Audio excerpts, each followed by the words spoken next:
welcome to Charts and Hearts. I'm Sarah, and she's Lindsay. And together we're working our way through an epic list of rom-coms in order to find and categorize tropes in the hopes of creating the nerdiest spreadsheet podcasts have ever seen. And we're back for our wrap-up episode of Keanu Reeves Month with A Walk in the Clouds.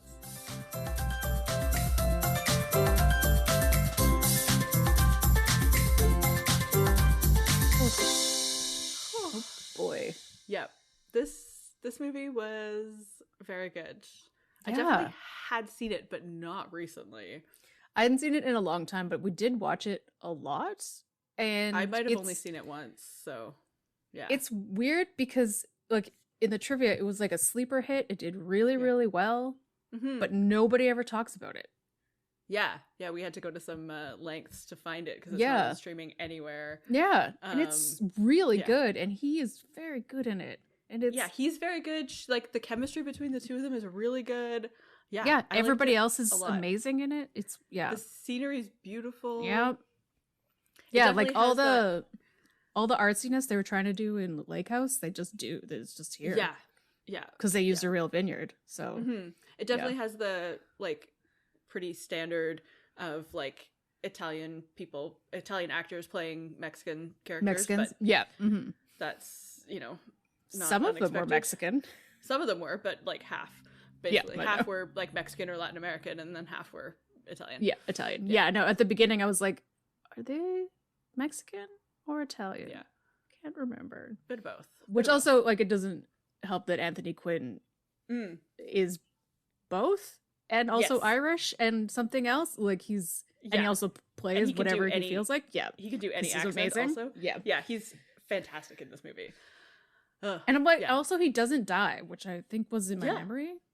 So I was really expecting him to die at some point. Yeah, there's like, I mean, other than the whole World War II of it all, there's not a lot of death in this movie. Yeah, surprising for a dramatic rom-com.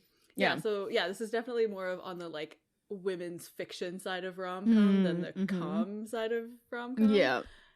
But I laughed through the whole thing. Anthony Quinn is hilarious. There's so many funny parts. Absolutely. Yeah.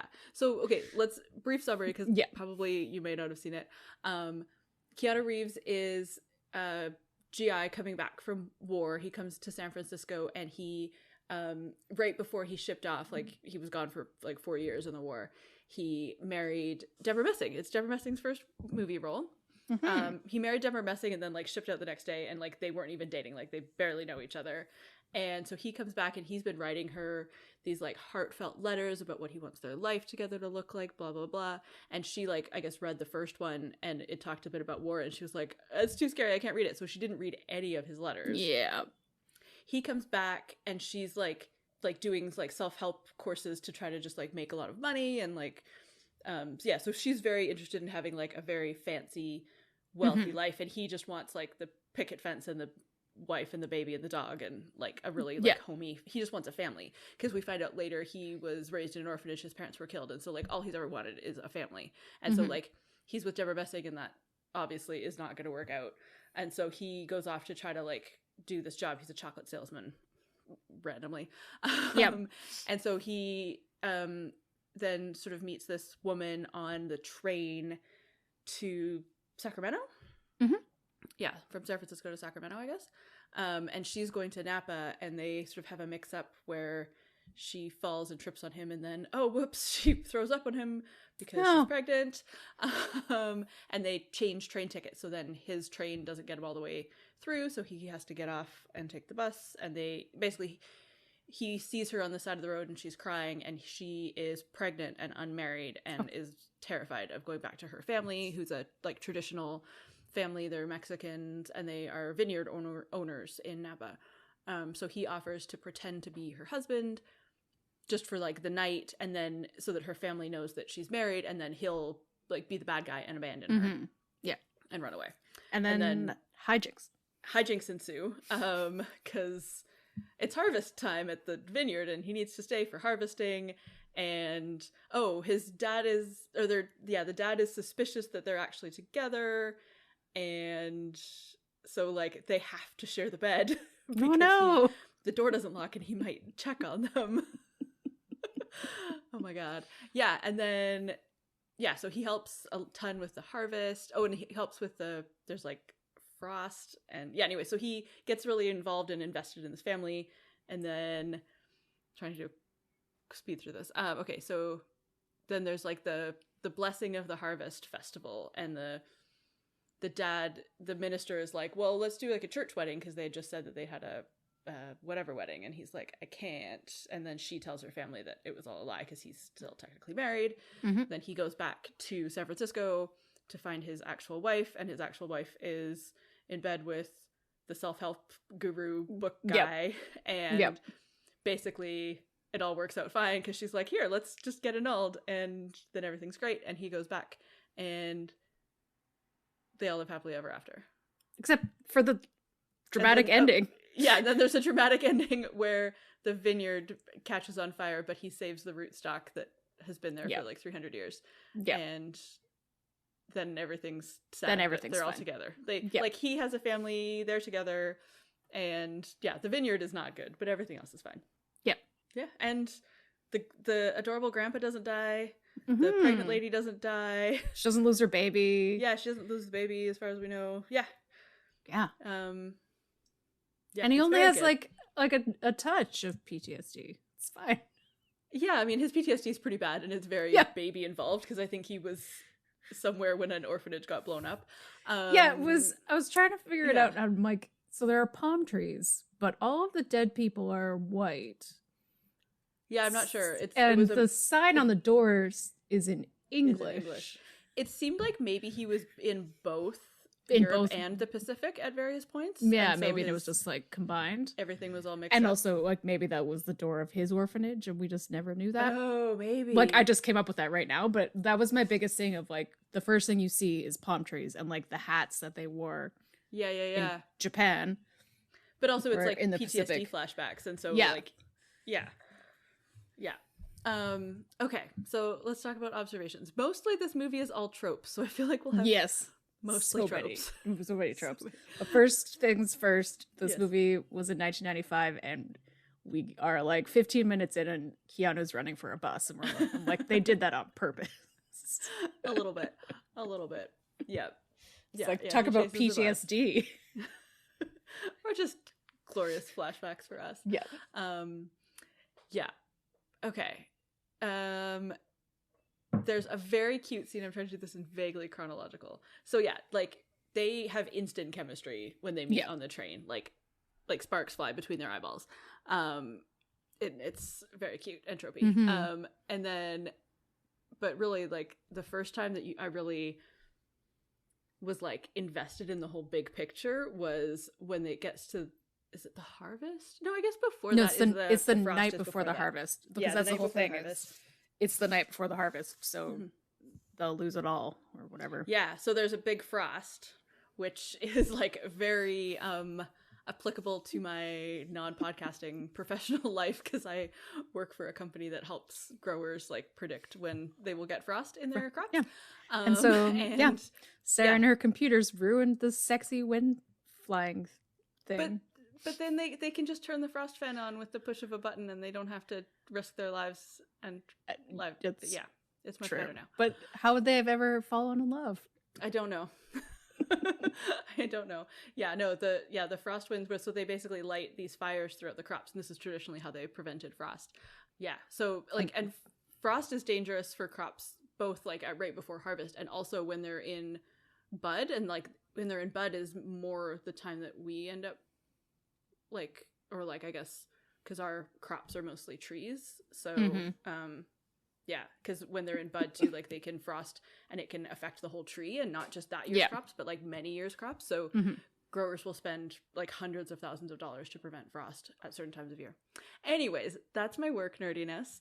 Anyways, it's very sexy because they got the wings.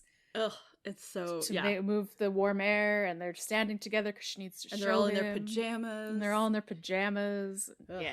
Yeah, it's very sexy. So then the next day they do the harvest, and there's this really cute scene where once Keanu Reeves like figures out how to pick grapes properly, he like gets into this like competitive speed grape picking with the dad. It's really fun. Yeah, really cute. Ugh, and that's when he sort of like starts to become part of the family. I mean, it takes the dad a little bit longer because he's but rightfully suspicious. Yeah, but yeah, and Anthony Quinn's just in it from the beginning because he's got a suitcase full of chocolates. Yeah, basically, yeah. So Anthony Quinn's the grandpa, and yeah, as soon as he finds out that Keanu Reeves has a suitcase full of chocolate, it's like, okay, you can stay. Yeah, and then they do the grape stomping, which is like, it's hot in a little bit because like everybody's kind of like wet and like sweaty and whatever, like it's loose that kind inhibitions. Of like, and so like only the married women are allowed to crush grapes because you have to like tuck your skirts up into yourself, so like it's too scandalous for unmarried women, I guess. I guess. Yeah, but then it's just it's kind of, it's gross in general, and then she's like tossing her hair and they're all like throwing grapes at each other, and I'm like, okay, I guess the alcohol will solve this problem. Yeah, I guess so. And also, I don't get it. And why do you have to stomp the grapes at the same day as you harvest? That seems like a really long day. But I don't know. I don't know anything about wine, so. No. I feel like you don't have to do it the same day, but pretty soon after. Like soon after, but the same day seems like I don't know. Never stomped grapes. But yeah, then they're all like covered in grape juice. Yep. And then they go in their grape juice clothes and roll around on the bed. Yeah, that's literally like, it takes me out of the moment as soon as they lie down, and I'm like, don't lie down, you're gonna stain those sheets so badly. I know. But they're so caught up in it, and then because he's married, he pulls away, and unrequited. Well, no, it's requited. Unfulfilled. Oh yeah, so they go to this like festival thing, which is kind of cute, and like meet more of the town and whatever. And through all this, like, Keanu Reeves is making a bond with basically everybody in the family, including the little brother and the grandpa and the grandma and everybody except for the dad. Mm-hmm. Yeah. But then, because then they kind of have a fight because they have to, because that's how romantic movies work, about like, why is he still there? But also then, why didn't you have sex with me? Yeah. It's like, either you're here or you're not here. Yeah. And so he's going to leave, and then Anthony Quinn gets him drunk, and then he goes and sings at her window, and she said she doesn't turn the light on in time, so then he leaves. But I guess he like stays in town because he's still there the next day. But I think because the grandpa convinces him like, you might as well come to the festival because the bus leaves. Like you can just take the bus from the festival. Yeah. But that's the night where the dad is kind of like, oh, he does love her because he's outside singing. Yeah. So but the dad still wants the big church wedding. Yeah. So then, that's when she has to tell her dad the truth. And then everything turns out great, except for the grapes and the traumatic fire. Yeah, because then I have fire questions. Okay. Like, so the lantern falls, and then the vines catch on fire. And then they very insufficiently continue to beat one set of flames. While the entire like, not that they could outrun the fire, but I'm like, why are you doing this? And then it's morning. Yeah. And the fire is out, except for sometimes on the ground. But also, none of the trees around the vineyard are on fire, and nobody is concerned. It was a very grape-specific fire. Only the grapes burned. Yeah. And the house. The house, the part of not the house, but the barn. The barn, and like I think one tree went up for dramatic purposes, but like they're surrounded by normal trees and they're all fine. And I'm just don't look into and like it. the fire wouldn't have automatically just gone out that night by itself. Yeah, I was like how did the fire go out? I mean, when you see them all in the morning, they're all like sooty and sweaty, so they must have done more firefighting, but we just and maybe actual firefighters came, but probably not, because it's like back then it would have been like kind of the middle of nowhere, but like they would have been able to get like buckets maybe or something, or something somewhere, however because they would have probably had some sort of irrigation, something. I don't know. Oh yeah, that's true. Yeah, I don't know, it just was confusing. It was a very convenient fire. Yes. But then he digs up the rootstock, and he's so muscly. So muscly. Sweaty. He's in like his tank top, and he just like bare hand like reaches into the ground and digs up these roots, and I'm just like, with his Keanu magic. Hello. Also, it would have been really hot, presumably, or like, I don't know. but I don't it know. was fine. The root was fine. The And root was fine, and then he's gonna learn how to grow grapes from a root, which is adorable. yeah, except Yeah. I'm like, but you don't have any free dirt right now. You gotta get rid of all this Well, yeah, dead you just plants. yeah, but you're not gonna plant the roots like directly into the ground. You're gonna plant it And I in like, a know. pot somewhere. Just Yeah. Yeah. There's No, a lot of work they to got be some done. work to do. And also a baby on the way. Yeah. Okay, let's talk tropes because there's Oh my god, so many. Okay. So the first, like, I don't really know. There's something about like Keanu. He's lovesick. He's love dreamy. He's got hard eyes, kind of thing. Yeah. And he just wants a family, and he's like so nice, and all the stuff. And then he just gets dumped by a flighty girl of like, oh no, I just want money. Like, I don't even know what that trope is, but it kind of maybe like a not officially a gender swap, but kind of more of like the boy is more sensitive. I don't even know. Yeah. Something like that. No, totally. It's the like one character who totally believes in love and just like finds love everywhere, and one who just like is much more like selfish and sort of hard. Yeah. So that's Keanu and Deborah Messing. And like I guess at the beginning you might sort of think like she's like the bad ex, but not ex because they don't actually break up until the very end. But then like she is the one to admit like we know nothing about each other. We have nothing in common. Like we should not have gotten married. We should not have gotten married. Like, yeah. Wartime impulses, and luckily we can just get an annulment magically. Yeah, and then she did all the paperwork, so she's pretty sufficient. Yeah. So that's fine. No, like I think she'll have a great life of like making lots of money. We get the falling on top of each other trope when you're not together because they're on the train and then the train wobbles. They're on the train and the train wobbles, and that's like maybe one of the most realistic ways you can fall on top of each other. Yes, because the train moves and then it's very narrow. But, yeah. Adorable. And of course, when they fall down on top of each other, they mix up their tickets. Of course they do. Of course. And then everybody's favorite trope of a woman between the ages of like 16 and 35 throws up, must be pregnant. Must be. Yeah. Even though like she doesn't come out and say it immediately, I just think we just all assume at that point. She doesn't say it for like 20 more minutes, but you just assume. I think this is their first Napa, but it's definitely going to be a trope eventually, especially if we delve down the rabbit hole of like Hallmarky level of movies for sure, or just like vineyards in general, maybe not Napa specific. Definitely. We have the super quirky, super wise grandpa. Adorable. He's so quirky and he's so wise and he's so sweet. Him. Yeah, he's great. Orphan who just wants a family. Talked on. Like he just wants to be loved. I'll love you, Keanu. Yeah. And then we have like missed connections and like mix-ups for sure of like he's declaring his love at night and she like doesn't get out of bed soon enough, so he thinks that he like makes plans to leave and blah blah blah. Many missed connections. Lots of missed connections. But then he runs back at the end. Much running and hitchhiking. I mentioned it before, but oh no, there's only one bed. What will we do? And then I wrote this down and then I forgot to write it in the notes, but you obviously have it because it's fake relationship. It's the big one. Fake marriage. Fake marriage turns into a real one. What? Yeah. That's never happened before and definitely will never happen again. Nope. Very rare trope. Never heard of it.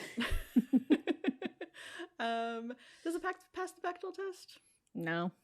No, like maybe there is a brief moment, but like the only female characters is Deborah Messing, who doesn't meet any other women, and then the main girl and like her family, and like she maybe talks with her mom or something about like grapes, but I was thinking about this before we started recording. Like potentially grapes. She talks mostly about her father and her fake husband, and I understand that she comes home with a surprise husband, but she's also, I realized, she's a woman of color doing her master's in 1945, and nobody thinks that that's a big deal. Yeah, it's great. Doesn't anybody want to bring that up? Be like, how's it going? I'm sorry that you were seduced by your professor. Is she going to go back to her master's after the baby? And or was she Keanu done? Reeves will stay. Yeah, didn't sound like she was done. I don't know. No, yeah, because she was doing reading, so she must just been coming home for the harvest, I guess. Yeah, but I was like, it's 1945, and this is a pretty big deal. It is a big deal. Good for her. Yeah. Mm-hmm. Okay, let's make a pie. Pie. Okay, first up we've got chocolates. Yeah. Suitcase full of chocolates. Like 15? I think so, because it's like, Joanna Robinson, she always has like 3 things that she thinks of when she thinks of a movie or a TV show. And that's one of the ones. That, and Keanu crawling through the smoke to dig up that tree. Yeah, those are then the sexy cloud flapping. Those are what. Yeah. And also like they get their pretend wedding rings from from the chocolate foil, like these foil rings on the chocolates. Grapes and vineyards. 30? Yeah, maybe 25. 25. Yeah, 25. Because they're there, but it could have been. It could have been any family carrots. business. Yeah. Yeah. Or like, it doesn't even have to be produce. Like for the plot, obviously for the visuals, we need some sort of crop, something. But it could magical. have been any family business. Yeah. Yeah. Angry dad being angry. Oof. He's very angry. He's very angry. Like, and he's suspicious, and then he's like, maybe you're okay, and then he just gets angry again, and then they have the grape cutting contest, but then he's still angry. He's just so angry. Yeah. Maybe 20? Yeah. 20% angry dad. Let's leave that one for last. Okay. And then there's so many good hats in this movie. There are so many good hats. Like Keanu has a hat a lot of the time. The women have these like sort of like farm hats that they wear when they're like working out on the vineyard. I don't know, like and then the guys also have hats in the vineyard. But they various make them work. The farming good hats. Yeah. I don't know, 15. That leaves us with 25. 25% for Keanu Reeves swooning, aka Keanu Reeves' muscles. Yeah. It's great. It's great. It's great. Like, I don't know how to choose between this and Speed for Keanu month's favorite, but I don't need to. Yeah, so. Why choose? You can have both. I can have both. Basically, they're both Keanu Reeves in a white tank top, but very different vibes. Because in this he's got like vibes. The army crew cut situation, and he's definitely scrawnier in this one too. Yeah, not like scrawny, but scrawnier. Yeah. What do we think is next for them? I have good feelings about them. Yeah. I think they had a good time. Like they have good chemistry, like you said, from the beginning. They had very good talks when they were in the bedroom. Yeah, they did stuff and he's nice. Yeah, as long as he is supportive of her career ambitions and education and stuff. Which I feel like he would be. He's already getting a baby, and he also gets a family as a part of it. So I think that he'll be okay. Mm-hmm.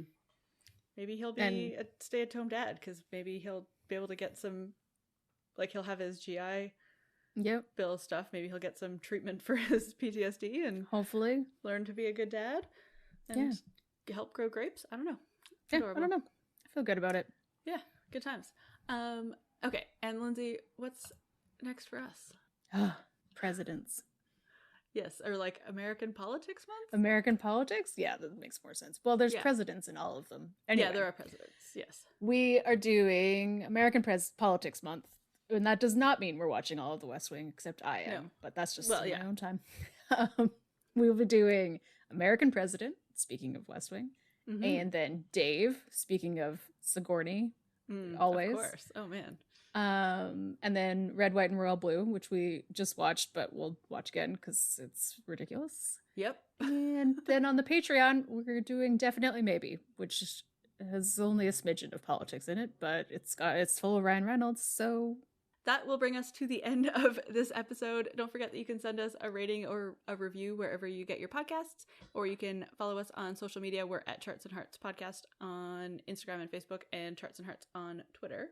And you can also head to our website, chartsandhearts.com, where you can submit your suggestions for other rom-coms and tropes to add to our list. And you can check out our Patreon at Charts and Hearts Club. Do you want to hear us talk about Speed as a romantic movie? Of course you do. Of course Come you on do. over. It was great. $2 a month and you get us talking about Speed as a rom-com. I thought it was delightful. I had a blast. Yeah. And you can always let us know your thoughts on this movie. And in the meantime, newlyweds, what else do they do but make love and war?